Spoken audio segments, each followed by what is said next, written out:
മറ്റു വാർത്തകളിലേക്ക്. കാസർഗോഡ് വെള്ളരിക്കുണ്ടിൽ പോലീസ് ജീപ്പും ഓട്ടോറിക്ഷയും കൂട്ടിയിടിച്ച് ഓട്ടോറിക്ഷ ഡ്രൈവർ മരിച്ചതിൽ പോലീസിനെതിരെ ആരോപണം. പോലീസ് വാഹനം തെറ്റായ ദിശയിൽ ആയിരുന്നുവെന്നും മരിച്ച ഓട്ടോ ഡ്രൈവർ രാജുവിനെ കുറ്റക്കാരനാക്കുന്ന നിലപാട് ശരിയല്ലെന്നും സർവകക്ഷി ആക്ഷൻ കൗൺസിൽ പറയുന്നു.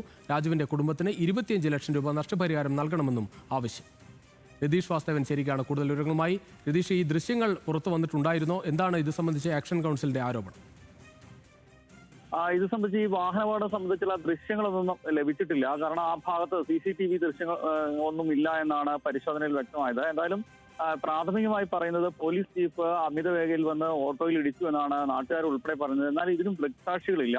എന്നാൽ ഈ സംഭവത്തിൽ പോലീസ് രാജുവിനെ കുറ്റക്കാരനാക്കുന്ന രീതിയിൽ FIR ഉൾപ്പെടെ ഇടുന്നു എന്നതാണ് ഒരു ആക്ഷേപമായിട്ട് ഈ ആക്ഷൻ കൗൺസിൽ ഉൾപ്പെടെ പറയുന്നത്.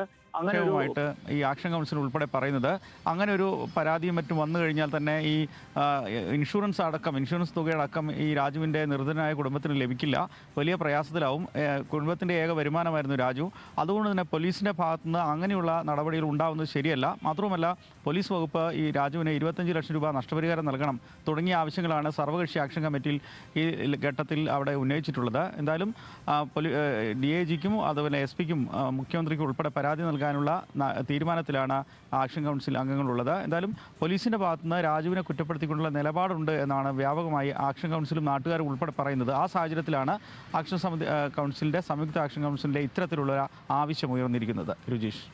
ശരി രതീഷ്, എന്തായാലും രാജുവിന്റെ കുടുംബത്തിന് 25 ലക്ഷം രൂപ നഷ്ടപരിഹാരം നൽകണമെന്നാണ് പ്രധാനപ്പെട്ട ആവശ്യം. അതോടൊപ്പം കുറ്റക്കാരനാക്കുന്ന ഈ പോലീസ് നടപടി പിൻവലിക്കണം എന്നും ഈ ആക്ഷൻ കൗൺസിൽ ആവശ്യപ്പെടുന്നു. മറ്റു വാർത്ത